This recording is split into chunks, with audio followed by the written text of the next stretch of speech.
Maligayang pagdating sa bagong video. Ngayon, pag-uusapan natin kung paano gamitin ang Tactical Bivouac Module.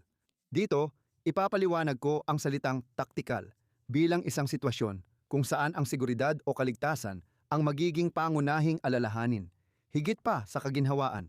Halimbawa, kaya dapat nating malaman na gagamitin natin ang ganitong estilo ng tactical bivouac lalo na sa mga mapanganib na kapaligiran.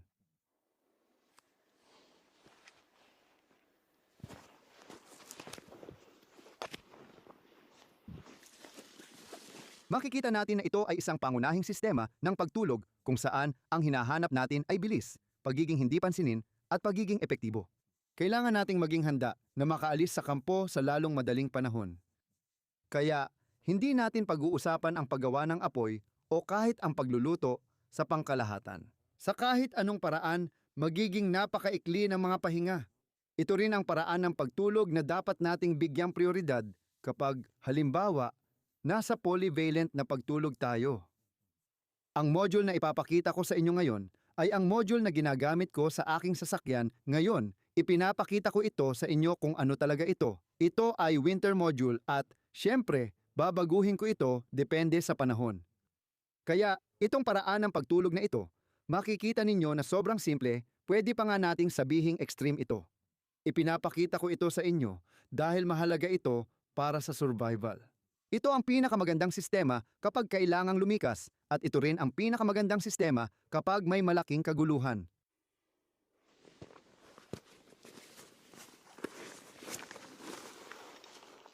Ang paghahanda at pag-iensayo ng gamit ng 2 o 3 beses ay magbibigay sa inyo ng kalamangan at magpapadali sa pag-aayos ng detalye. Pagdating ng araw, malalaman ninyo ng eksakto ang haharapin. Makakatulong ito para mas maayos ninyong mapamahalaan ang sitwasyon kung ang buong populasyon ay nasa matinding stress. Sa ganitong sitwasyon, magkakaroon talaga kayo ng malaking kalamangan. Makikita natin sa sursak na gawa sa Gore-Tex, nandoon na ang nakabalot na winter duvet. Nandito na ang mga pako at tali ko. Kaya kung walang ulan, pwede na akong matulog at magpahinga doon ng 1 o 2 oras. Ayos lang ako. Medyo mainit lang ang pakiramdam ko. Ngayon, ilalagay ko na ang poncho sakaling umulan. Gumagamit ako ng poncho na gawa sa ripstop dahil isa ito sa mga tela na hindi maingay kapag ginugusot mo ito sa 501. Kapag nagsiset up ako, tinitiyak kong ilalagay ang tarp o sa pagkakataong ito, ang poncho sa ibabaw ng ulo mas mataas kaysa sa paa.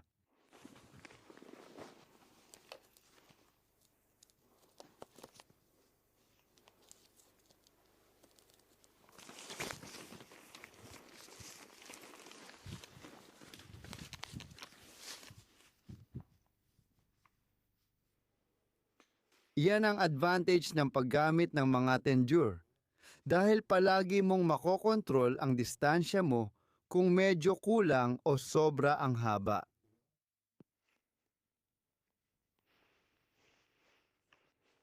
Mayroon akong 4 na sardinas. Kadalasan sapat na ito para sa mabilisang bivouac. Pero kung sakaling malakas ang hangin, maganda ring palakasin ito gamit ang mga sardinas na gawa sa kahoy.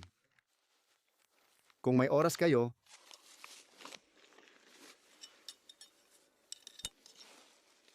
kaya, normal lang, ang ganitong klase ng silungan ay naitatayo sa loob ng 5-6 na minuto, maximum 6 na sandali. Ayan, nagsisimula na tayong maging ayos.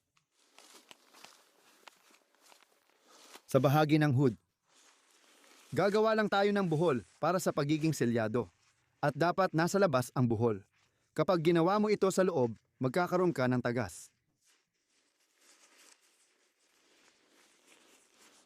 Tandaan, ang mababang profile ay makakatulong para mas magtago. Kung nasa isang bukas na lugar ka, pwede kang maglagay ng dagdag na camouflage, mga halaman.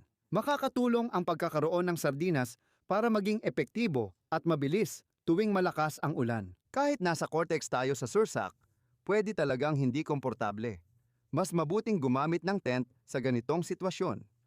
Sa mga tropiko, mahalaga talaga ang duyan dahil sa mga ahas.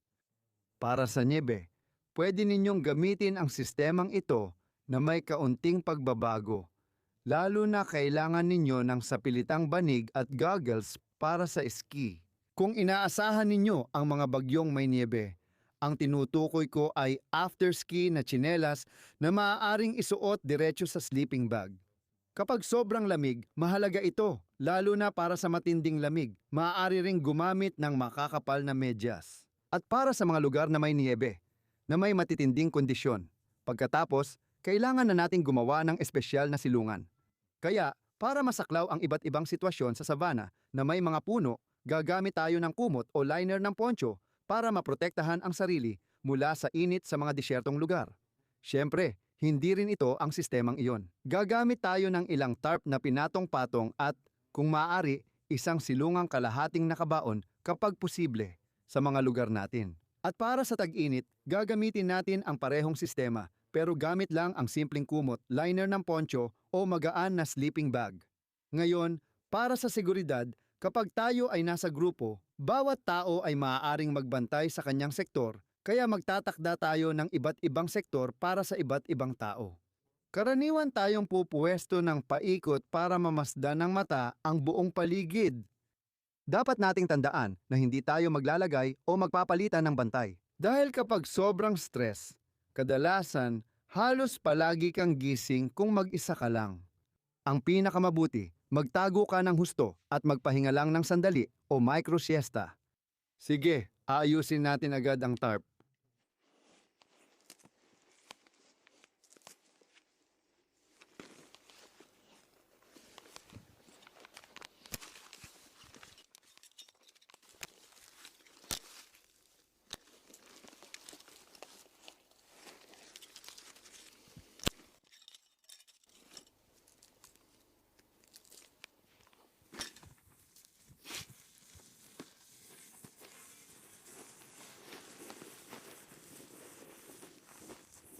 Kaya ngayon, ilalagay na lang natin lahat diretso sa bag.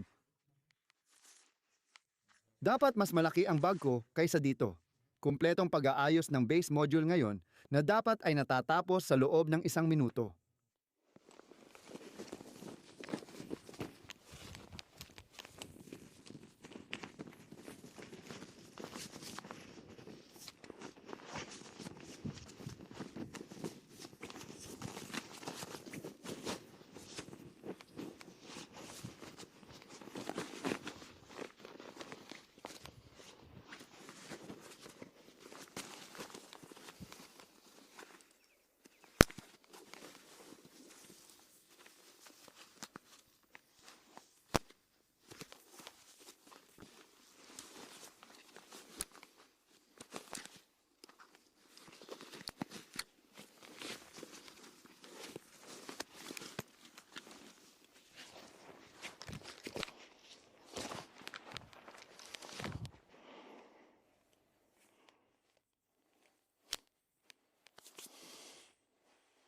Nakuha nyo na. Sa ganitong sitwasyon, kailangan mabilis mag-react.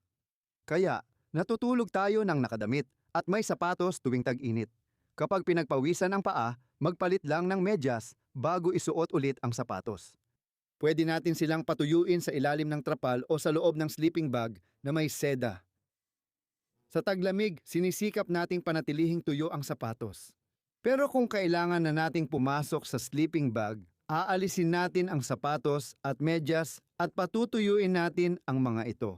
Sa ilalim ng sursak, kadalasan may sapat na espasyo, may mga butas pa nga para sa ventilasyon, kaya habang humihirap ang mga kondisyon, mas nababawasan ang ating kaligtasan. Panghuli, tungkol sa mga teknikal na katangian ng module, kasama ang sursak, ang extender, ang mga sardinas, at ang sleeping bag, mga 3-5 kilo, lahat-lahat ang bigat nito.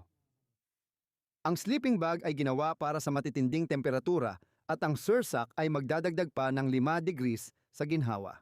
Kaya ang bersyon na walang kutsyon ang magiging pinakamabigat at pinaka-epektibo. Kung nagustuhan ninyo ang video, huwag kalimutang mag-like at magkita tayo sa susunod na video.